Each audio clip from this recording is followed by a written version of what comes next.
este vídeo veremos el primer tema introductorio a la morfología, el latín como lengua flexiva. ¿Vale? Si buscamos en el diccionario de la Real Academia, vemos que flexión es la alteración o las alteraciones que presenta una palabra que pueden afectar a la terminación, pueden ser cambios en la terminación, en la vocal de la raíz o en otros elementos, morfemas que se añadan, y que introduce o codifica distintos significados gramaticales, cada una de las variaciones. Para que nos entendamos, las palabras, las categorías gramaticales que son flexibles, por ejemplo, sustantivo, adjetivo, verbo, pues cuando decimos que son variables, cuando decimos que son variables, cada una de estas variaciones incorpora un significado gramatical. Por ejemplo, los sustantivos normalmente admiten la variación de número, se añade al final, cambia la terminación de modo que se marca el número plural. Mesa, si le añado la S de plural, estoy indicando con esa S que hace referencia a más de un elemento de la realidad nombrado mediante el término mesa. Los adjetivos normalmente incorporan, depende, ¿no? Pero variación de número y pueden incorporar la variación de género. Bueno, buena, buenos, buenas. Bien, pues cada terminación variable, el adjetivo es uno, pero con cada una de estas formas introduce determinados cambios y significados gramaticales. Con el verbo, pues no digamos, puedo tener variaciones de número, de persona, de tiempo, de modo, de voz, ¿vale? El verbo cantar, pues puedo decir cantara, cantarías, cantamos, cantaseis. Podría ir introduciendo distintas variantes, ¿no? Y con cada uno de estos cambios, añadiendo, pues cambiando los morfemas y las desinencias personales, puedo variar el número, la persona, el tiempo, el modo, ¿vale? Bien, pues dicho esto, la flexión afecta pues, a las categorías variables. Dichas categorías variables vamos a distinguir en latín flexión nominal, y cuando hablemos de flexión nominal hablaremos de declinaciones que tienen el parámetro del caso, el género y el número. Es decir, las declinaciones van a jugar con estos tres accidentes: caso gramatical, género gramatical, número gramatical. Bien, ¿a qué categorías afecta? Pues engloba sustantivos y adjetivos. Otra modalidad de flexión es la verbal. En ese caso hablamos de conjugaciones y los parámetros o accidentes gramaticales que se ven, que aparecen en la flexión verbal, pues serían el tiempo, el aspecto, el modo, la voz, el número, la persona. Y evidentemente englobaría todos los verbos. Y luego habría la flexión pronominal, en la que volveríamos a hablar de declinación y volveríamos a hablar de caso, de género, de número, pero afectaría única y exclusivamente a los pronombres, ¿vale? Y así como para la flexión nominal tenemos 5 declinaciones bien definidas, pues en la flexión pronominal tenemos la flexión de los pronombres, que es un poco, no del todo, pero un poco diferente. Sí, bueno, pues vamos a ello. Flexión nominal, ¿qué es lo que vamos a ver en esta primera unidad? Porque así introducimos la primera y la segunda declinación. Lo primero que hay que entender es qué es una declinación. Una declinación es una serie o un conjunto limitado y ordenado de todas las posibles variaciones que presenta una palabra y que se manifiestan en la terminación de esa palabra. Esas variaciones son los casos gramaticales, ¿vale? En latín tenemos 5 declinaciones, cada una de las cuales tiene 6 casos en singular y 6 casos en plural. Los casos hay que saberlos en orden, son el nominativo, el vocativo, el acusativo, el genitivo, el dativo y el ablativo, y ahora veremos lo que son los casos, porque esto es muy importante. Pero cada palabra, una palabra, ¿eh? Para nosotros, pues, qué sé yo, casa, pues casa tiene una única variable que es el plural, casas. Pero en latín, pues el término correspondiente tendría 6 posibles variantes en singular y 6 posibles variantes en plural.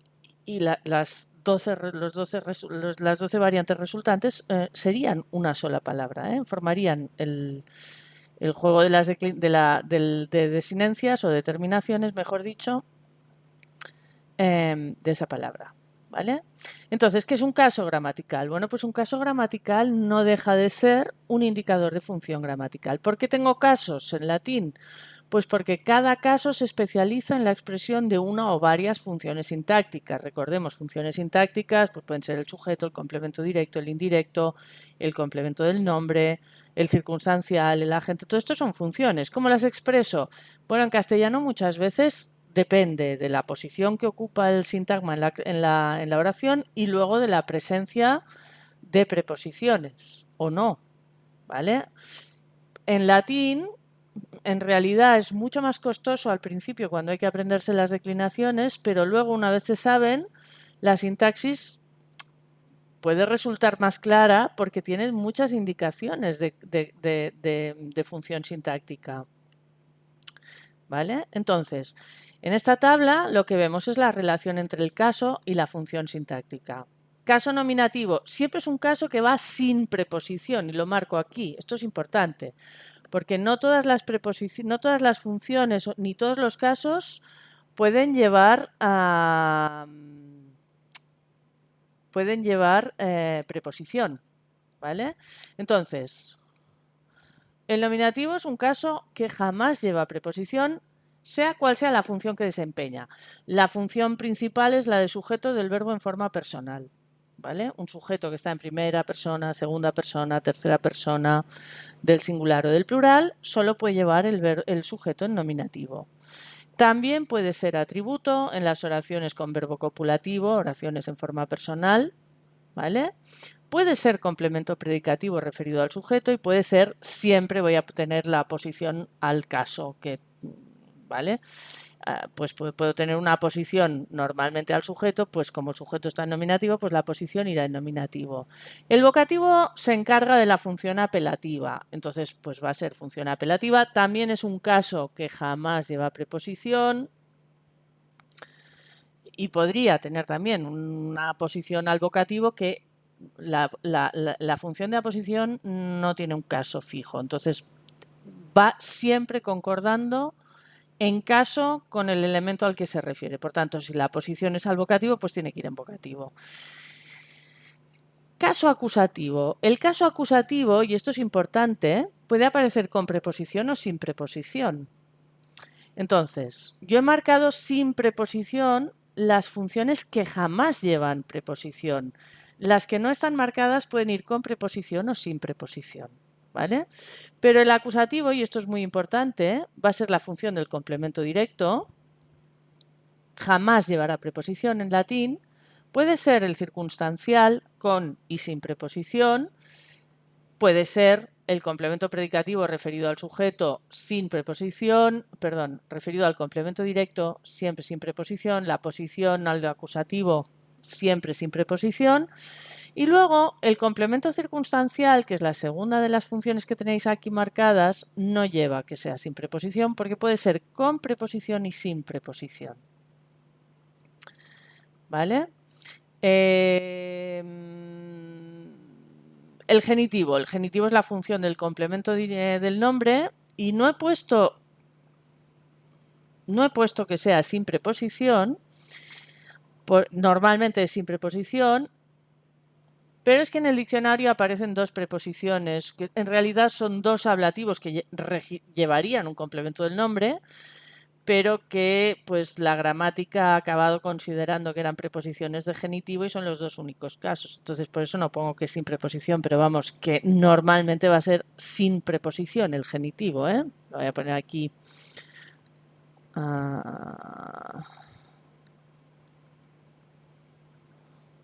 Sin preposición.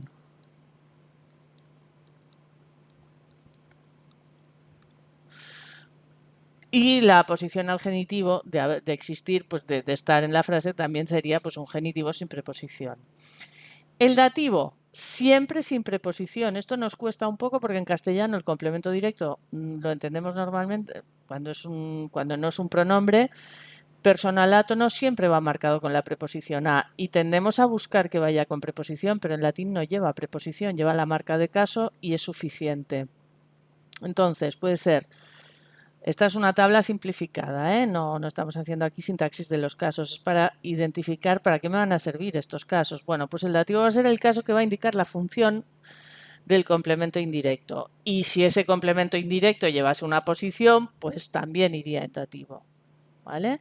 Y luego finalmente tenemos el ablativo, que es el caso que sirve para expresar el complemento circunstancial, los distintos matices de circunstancial, que puede ir marcado con preposición o sin preposición, puede ser sujeto del participio absoluto sin preposición, puede ser complemento agente con y sin preposición, esto hay que verlo cuando veamos la sintaxis de la voz pasiva, veremos en qué contextos va con preposición, en qué contextos o en qué tipo de construcciones va sin.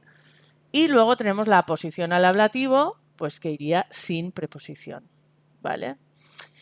La otra cuestión que nos queda para empezar, antes de empezar el tema de la primera y la segunda declinación, es el enunciado de las formas de los categorías gramaticales y concretamente ahora estamos viendo sustantivos y adjetivos, vamos a ver, ¿vale? Entonces, ¿cómo se enuncian los sustantivos y los adjetivos? Bueno, pues básicamente los sustantivos se enuncian siempre con el nominativo y con el genitivo. El diccionario me da un nominativo y luego al lado me da, abreviado o no, el genitivo. Y es precisamente el genitivo el caso que permite identificar de qué declinación. Cuando yo busco en el diccionario puela, no tengo un 1 que indica primera declinación, pero yo tengo que saber que los genitivos de la primera declinación, el genitivo de la primera declinación acaba en en AE, ¿vale? Por tanto, todas aquellas palabras que enunciadas acaben en AE, pues serán de la primera declinación. La segunda declinación va marcada por un genitivo en I, ¿vale? Siempre. Todas las palabras que tengan genitivo en I son de la segunda. La tercera declinación tenemos un problema y es que no hay una forma, digamos, clara o sistemática de nominativo. Hay muchas terminaciones de nominativo por la propia estructura de la tercera declinación, que tiene pues el tema en consonante y cada tipo de consonante genera un tipo de nominativo distinto. ¿Vale? Entonces se dice que el nominativo es variable porque no se puede decir pues acaban en us o acaban en er o acaban en no sé, hay demasiadas variaciones. Lo que sí sabemos es que el genitivo acaba en is. Por tanto, con el genitivo variable, que me lo darán ellos y será el que será, me lo dará el diccionario, aquel nominativo, sea el que sea, que vaya acompañado de un genitivo en is, será de la tercera. La cuarta declinación, el genitivo es en us, ¿vale? Genitivo en is, genitivo en us. Fijaos que todos estos, luego cuando se vea la tercera ya se verá, pero en realidad todos estos son, la terminación de genitivo es is, ¿vale? Y finalmente tengo la quinta declinación, que es una declinación un poco, pues, bueno, residual. No todos los sustantivos que aparecen en la quinta normalmente no tienen declinación completa, aunque nosotros hagamos el esquema de la declinación completa, ¿vale? Pero en cualquier caso la reconocemos porque la palabra en el enunciado presenta un genitivo en ei, ¿vale? Por tanto, a modo de recapitulación, primera declinación genitivo en AE, segunda declinación genitivo en I, tercera declinación genitivo en IS, cuarta genitivo en US, quinta genitivo en EI, ¿vale? Y siempre los sustantivos, se enuncian nominativo y genitivo, ¿vale? De modo que, primero, si yo los busco, tengo que saber que tengo un nominativo y un genitivo. Y cuando lleguemos a la tercera veremos que vamos a tener que poder reconstruir los nominativos porque tienen, digamos, son necesarios para buscar el sustantivo. Ahora bien, ¿qué pasa con los adjetivos que también forman parte de la flexión nominal? Bueno, lo primero que hay que entender es que no hay una declinación específica para los adjetivos y los adjetivos se declinan dentro del marco de esas 5 declinaciones, concretamente dentro del marco de las 3 primeras declinaciones. O van por la primera, segunda un grupo o van por la tercera otro grupo. ¿Vale? Entonces, lo único que hay que entender es cómo se enuncian y cómo se agrupan esos adjetivos. ¿Vale? Entonces, en el enunciado de los adjetivos lo que se tiene en cuenta es el número de los nominativos, que son las terminaciones que se cuentan. Así, hablamos de adjetivos de 3 terminaciones, que quiere decir que es un adjetivo que presenta 3 nominativos en el enunciado, adjetivos de 2 terminaciones, que quiere decir que tienen 2 nominativos en el enunciado, y finalmente los adjetivos de una terminación que en realidad tienen un solo nominativo en el enunciado y luego me dan un genitivo para que yo lo pueda declinar. Esto ya lo veremos más adelante. ¿El resultado cuál es? Pues que voy a tener dentro de los adjetivos de 3 terminaciones vamos a tener el modelo bonus bona bonum o tener tenera tenerum, en el que hay un nominativo en us que va por la segunda declinación y se especializa en el género masculino. Hay un nominativo en a que va por la primera declinación y se especializa en el género femenino, y un nominativo en que va por la segunda declinación neutra y que se especializa en el género neutro. ¿Vale? Bueno, esta era lo que todavía aparece en muchos libros de texto, la primera clase de adjetivos. Luego tengo adjetivo de 3 terminaciones en er, is, e, tipo acre, acris, acre, o keller, kelleris, kellere, ¿vale? Que se declina por la tercera declinación. Va todo por la tercera. Por la tercera de tema en i. Y entonces tengo que er declina el género masculino, is declina el género femenino y la e declina el género neutro. ¿Vale? Los adjetivos de 2 terminaciones, facilis, facile, siempre son is-e, ¿vale? En este orden. También van por la tercera declinación de tema en i, is declina masculino y femenino, e declina el neutro, ¿vale? Y finalmente los adjetivos de una terminación que van a tener el nominativo variable y fijaos, el genitivo aquis, eris, quiere decir que van por la tercera declinación, pero que puede ser consonante o mixto. Entonces, aquí lo que hay que ver es que el único nominativo que hay, sea audax, sea vetus o sea el que sea, declina los 3 géneros. ¿Vale? ¿Sí? Bien.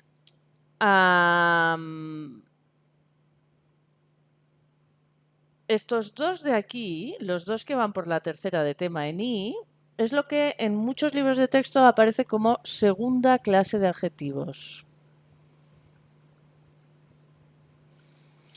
Y finalmente,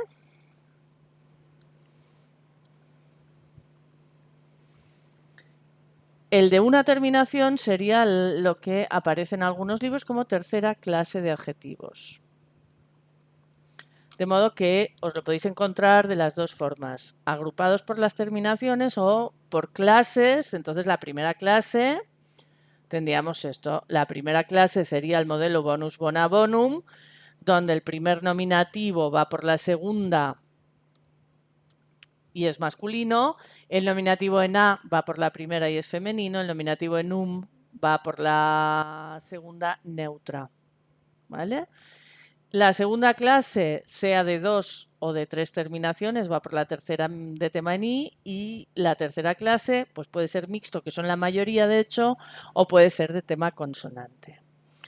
¿Vale? Esta sería la presentación de lo que es la flexión nominal en latín, que recapitulemos qué es lo que es importante entender que hay declinaciones, que son las declinaciones, todas las posibles variaciones que tiene una misma palabra para indicar distintos matices o distintos significados gramaticales, que dentro de la declinación, que hay 5, tenemos el concepto de caso, que para nosotros es algo ajeno porque no trabajamos con él habitualmente, aunque tenemos restos de casos en la flexión del pronombre personal, yo, mi, me, conmigo, pero normalmente no lo vemos así, no lo percibimos de esta manera.